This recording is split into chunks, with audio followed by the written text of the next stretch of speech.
আমরা যে বিস্ময়কর পৃথিবীতে বাস করি সেখানে আমরা প্রচুর বৈচিত্র্য প্রাণী দেখতে পাই। বলা বাহুল্য, এই গ্রহে এমন হাজারো প্রাণী আছে কেউ হয়তো দেখেনি। এরকমই হাজারো প্রাণী অস্তিত্বের মধ্যে আমরা কিছু অদ্ভুত প্রাণী সম্পর্কে জেনে নিই। Number 10, Loch Ness. Loch Ness monster 1934 সালে স্কটল্যান্ডের লসনেস এলাকায় দেখা গিয়েছিল, যে কারণে এর নামকরণ করা হয়েছিল লসনেস মনস্টার। অনেক গল্পের উল্লেখ আছে। কেউ কেউ বলেন এটি সমুদ্রে লুকিয়ে থাকা একটি দানব, আবার বিজ্ঞানীরা বলেন এটি বিলুপ্ত ডাইনোসরের একটি প্রজাতি।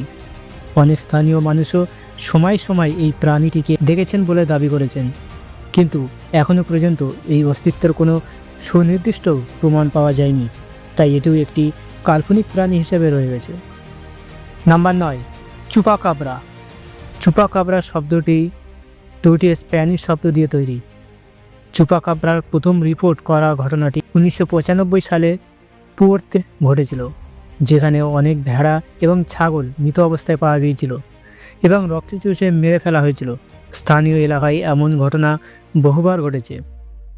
কেউ কেউ দাবি করেছেন যে তারা এটি দেখেছেন। তারা বলেছেন যে এটি দেখতে কুকুরের মতন, যার শরীরে কোনো লোম নেই। কেউ বলেছেন যে এটি একটি ভয়ঙ্কর এবং ক্যাঙ্গারুর মতো দুই পায়ে দাঁড়াতে পারে।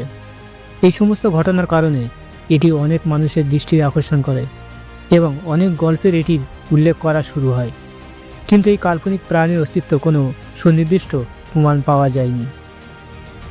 Number 8, Bigfoot. বিগফুট উত্তর আমেরিকায় কিছু অংশে সবচেয়ে বেশি পাওয়া যায় বলে মনে করা হয়।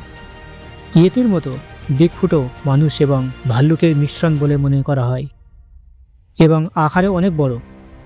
বিগফুট এবং ইয়েতির মধ্যে সবচেয়ে বড় পার্থক্য হলো ইয়েতি হিমালয় পর্বতমালায় পাওয়া যায়, তাই একে ইয়েতিও বলা হয়। অন্যদিকে বিগফুট উত্তর আমেরিকায় অঞ্চলে পাওয়া যায় বলে দাবি করা হয়। বিশ্বাস করা হয় যে বিগফুটের উচ্চতা 6 থেকে 15 ফুট পর্যন্ত এবং সেখানকার বনাঞ্চলে প্রায়শই এর পায়ের ছাপ দেখা যায়। অনেকেই বিগফুটকে কাছ থেকে দেখেছে বলে দাবি করেছেন, কিন্তু এটা বিশ্বাস করা হয় যে তারা মানুষ এবং মানুষের এলাকা থেকে দূরত্ব বজায় রাখতে পছন্দ করে। এই কারণে তাদের কখনো দেখা যায় না, কেবল তাদের পায়ের ছাপ এবং কিছু অংশ বিশিষ্ট পাওয়া যায়। আজকাল অনেক গবেষক এর রহস্য প্রাণী অস্তিত্ব খুঁজে বের করার জন্য কঠোর পরিশ্রমও করছেন। Number 7, Yeti. ইয়েতি সম্পর্কে সকল মানুষের বিশ্বাস প্রায় একই রকম, কারণ এরা হিমালয়ের তুষারবৃত্ত পাহাড়ে পাওয়া যায় এবং দেখতে মানুষ এবং ভালুকের মিশ্রণের মতো, কিন্তু মানুষের চেয়ে আকারে অনেক বড়। ইয়েতি মানুষের কাছে একটি বড় রহস্য হিসাবে রয়ে গেছে। অনেক মানুষ বহু বছর ধরে এটির সন্ধান নিয়োজিত। অনেকেই পাহাড়ে ইয়েতিকে দেখেছেন বলে দাবি করেছেন এবং বিশ্বাস করেন যে এটি দেখতে বিলুপ্ত ভাল্লুকের কিছু প্রজাতির মতো। আবার কেউ কেউ মানুষের চেয়ে অনেক বড় পায়ের ছাপ খুঁজে পেয়েছেন, যা ইয়েতির উপস্থিত নির্দেশ করে। তবে এখন পর্যন্ত এমন কোনো প্রাণী পাওয়া যায়নি যা স্পষ্ট করে যে ইয়েতির অস্তিত্ব আছে, তাই এখনও পর্যন্ত এটি একটি কাল্পনিক প্রাণী হিসাবেই রয়ে গেছে। Number 6, mermaid.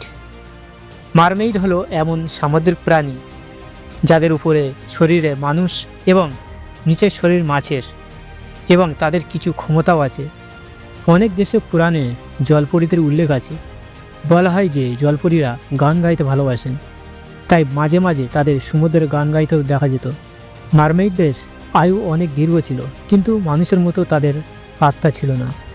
অনেক গল্পে জলমগ্ন এবং মানুষের মধ্যে প্রেম এবং বিবাহের কথা উল্লেখ করা হয়েছে। বলা হয় যে কিছু মারমেইড ভালো, আবার কিছু খারাপও ছিল। সমুদ্রে ঘটে যাওয়া ঘটনা যেমন সুনামি, ঝড় বা ডুবে যাওয়া কিছু ঘটনা সবই মারমেইডদের সাথে সম্পর্কিত। আজও অনেক সমুদ্রে জলপরী দেখেছেন বলে দাবি করেছেন, কিন্তু এখনও পর্যন্ত এর কোনো সুনির্দিষ্ট প্রমাণ পাওয়া যায়নি। নাম্বার 5, ওয়ারুলুপ। এটা বিশ্বাস করা হয় যে ওয়ারুলুপ হলো মানুষ যার নেকড়ে রূপান্তর হয়। এমন অনেক দেশ আছে যেখানে ওয়ারুলুপকে বাস্তব বলে মনে করা হয় এবং তাদের সাথে সম্পর্কিত অনেক গল্প রয়েছে। এটা বিশ্বাস করা হয় যে একজন ব্যক্তি যখন অভিশাপ পান অথবা অন্য কোনো ওয়ারুলুপ তাকে কামড়ায় বা আক্রমণ করে তখন সে ওয়ারুলুপ হয়ে যায়। অনেক দেশে বিশ্বাস করা হয় যে মৃত্যুর পর ওয়ারুলুপরা ভ্যাম্পায়ারে পরিণত হয়। যদি কোনো ব্যক্তি নিজেকে ওয়ারুলুপ মনে করে তবে তাকে লাইক্যানথ্রেপি বলা হয়।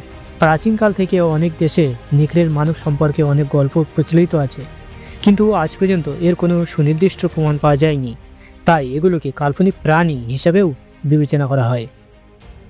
Number 4, vampire. ভ্যাম্পায়ারকে এমন একটি প্রাণী হিসাবে বিবেচনা করা হয় যা মানুষের রক্ত চুষে খায়। শুধু একটি দেশ নয়, অনেক দেশেই ভ্যাম্পায়ার অস্তিত্ব বিশ্বাস করা হয়। ভ্যাম্পায়ার সাথে সম্পর্কিত গল্প পাওয়া যায়। বেশিরভাগই দেশ বিশ্বাস করা হয় যে ভ্যাম্পায়ার রাতে তাদের কবর থেকে বেরিয়ে আসে এবং মানুষের রক্তপান করে। ভ্যাম্পায়ারের জন্ম বিশ্বাস করা হয় যে যদিও কোনো ব্যক্তি আত্মহত্যা করে অথবা কোনো বিড়াল কারো মৃতদেহের উপর দিয়ে যায় তাহলে মৃত্যুর পর সে ভ্যাম্পায়ার পরিণত হয়। আবার কেউ কেউ বলে যে যদিও কোনো ব্যক্তি ভ্যাম্পায়ার কামড়ে ফেলে অথবা দাঁত নিয়ে জন্ম নেয় তাহলে সে ভ্যাম্পায়ারে পরিণত হয়। ভ্যাম্পায়ারদের সম্পর্কে অনেক পুরনো গল্প আছে যা বাস্তব বলে মনে করা হয়, কিন্তু এখনও পর্যন্ত তাদের অস্তিত্বের কোনো সুনির্দিষ্ট প্রমাণ পাওয়া যায়নি এবং তাই তাদের কাল্পনিক প্রাণী থেকেই গিয়েছে। Number 3, Phoenix. মিশরীয় লোককাহিনীতে ফিনিক্স পাখির উল্লেখ বেশিরভাগই ক্ষেত্রেই পাওয়া যায়। বলা হয় যে ফিনিক্স একটি খুব সুন্দর এবং অমর পাখি। লোককাহিনীতে অনুসারে ফিনিক্স সোনালি রঙের এবং সোনালি চকচকে একটি খুব সুন্দর পাখি এবং এর লেজ সবুজ, নীল বা বেগুনি। একটি ফিনিক্স আয়ুষ্কাল অনেক দীর্ঘ, যা 500 বছরেও বেশি। যখন ফিনিক্সের মৃত্যুর সময় হয় তখন এটি কিছু সুগন্ধি ডাল দিয়ে একটি বাসা তৈরি করে এবং নিজের বাসা এবং তার শরীরকে আগুন লাগিয়ে দেয়। এরপরে তার ছাই থেকেই একটি নতুন ফিনিক্সের জন্ম হয়, যা ফিনিক্সের মতোই পুরনো এবং মারা গেলেও একই কাজ করে। এই জন্য একে অমর পাখি হিসাবে বর্ণনা করা হয়েছে। Number 2, unicorn. ইউনিকর্ন হলো একটি পৌরাণিক প্রাণী যা দেখতে ঘোড়া বা ছাগলের মতো, যার দেহে সাদা এবং কপালে একটি বড় শিং। অনেক দেশে পৌরাণিক কাহিনীতেও ইউনিকর্নের উল্লেখ রয়েছে, যে কারণে এটি একটি পবিত্র প্রাণী বলা হয়। এটি বিশ্বাস করা হয় যে প্রাচীনকালে ঘন বনে কেবল অবিবাহিত ছেলে বা মেয়েরাই এগুলি দেখতে পেত। কথিত আছে যে এর শিং স্পর্শ করলে যে কোনো ধরনের রোগ সেরে যাওয়া এবং জল থেকে বিষও চলে যায়। এই কারণে প্রাচীনকালে মানুষ গন্ডারের শিংকে ইউনিকর্নের শিং বলে বিক্রি করত। আজও এটি একটি পৌরাণিক প্রাণী, কিন্তু স্কটল্যান্ডের মতো দেশে ইউনিকর্নকে জাতীয় প্রাণী করা হয়েছে এবং মিশিগানে ইউনিকর্ন শিকারের লাইসেন্স দেওয়া হয়। Number 1, jersey devil. Jersey devil এই রহস্যময়, অদ্ভুত এবং ভয়ঙ্কর প্রাণীটি নিউ জার্সির দক্ষিণ অঞ্চলে ঘন পাইবনে দেখা গিয়েছিল। অদ্ভুত এবং ভীতকর প্রাণীটির সম্পর্কে বিভিন্ন ঘটনা প্রকাশ্যে আসতে থাকে। ঘটনা অনুসারে বলা হয় যে জার্সি ডেভিল এই অদ্ভুত প্রাণীটি 2টি পা এবং ঘোড়ার মতো একটি অদ্ভুত মুখ ছিল। কথিত আছে যে জার্সি ডেভিল সেই এলাকার অনেক প্রাণীর হত্যা করেছিল, আর সেখানে তার অদ্ভুত পায়ের ছাপ পাওয়া গিয়েছিল।